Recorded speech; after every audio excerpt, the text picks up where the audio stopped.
wamewahi kupita katika mkoa huu. Kwa hiyo kitu pekee ambacho nimeondoka nacho bwana, Wanairinga ni watu ambao wana upendo mkubwa. Ili jambo wamelipokea kwa ukubwa ambao sisi ambao tumetoka huko hatukutarajia. Yani hatukutarajia wingi wa Wanairinga kwenye tamasha hili ambalo limetokea leo.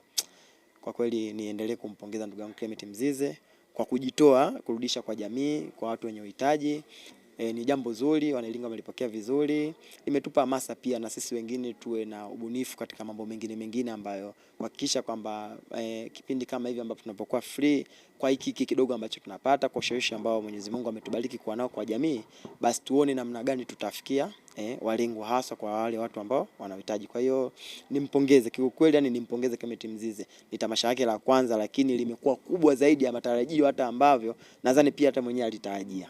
Tumeona leo Mzize ametimiza ahadi kadhaa, ametoa mafuta kwa vijana wenzake ambao na wao pia ni maafisa usafirishaji ama bodaboda tumeweza kwa jina hilo, lakini pia ameonyesha ufundi wake kama alikuwa dereva kishandu.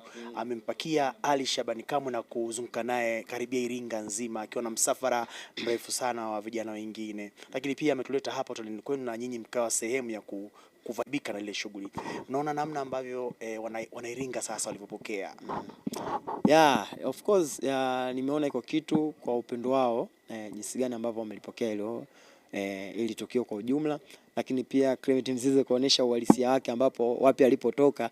Nadhani hii pia itakuwa chachu kwa vijana ambao leo hii wanatamani kufika ambapo Clement Mzize amefika, waone kwamba katika mazingira ambayo huko walipo kwamba wanaweza kufika. Yani si kitu cha kushata tamaa. Haijalishi unafanya fundi ujenzi, haijalishi wewe ni bodaboda, haijalishi unajua maisha sasa hivi yanatupitisha katika engo ambayo wakati mwingine tunashindwa kuzifikia ndoto zetu kwa sababu ya aina lifestyle yetu jinsi naishi, kwamba kuna umri ambao tunafika sisi kama vijana, wakati ambao unahitajika kupambania ndoto, unabidi kwanza ujipambanie wewe mwenyewe kuona namna gani maisha kwanza yataenda.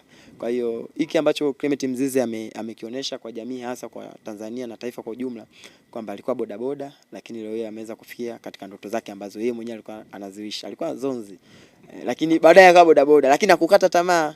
Zilipotokea fursa za kujaribu trial huku na huku akaenda, Mwenyezi Mungu amebariki, amefungua. Kwa hiyo nadhani pia ni funzo kwa bodaboda wengine na watu wengine ambao wanajishughulisha na shughuli nyingine mbalimbali, lakini malengo yao ni mpira, kwamba wasikate tamaa. Ipo siku waendelee kupambana kwenye hiko ambacho wanapambania, lakini wasiache kufocus kwenye ndoto zao ambapo wanatamani kufika.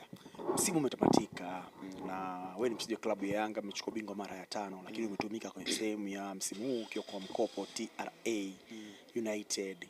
Ulikuwa ni msimu namna gani kwako? Of course msimu ulikuwa ni mgumu. Unajua nimeanza kucheza ligi kuu sasa hivi, huo naweza ngasema ni msimu wangu karibia wa 6. Kwa hiyo kadri siku zinavyozidi kwenda, yani ligi inazidi kuwa bora, ligi inazidi kuwa ushindani. Kipindi naanza na sasa hivi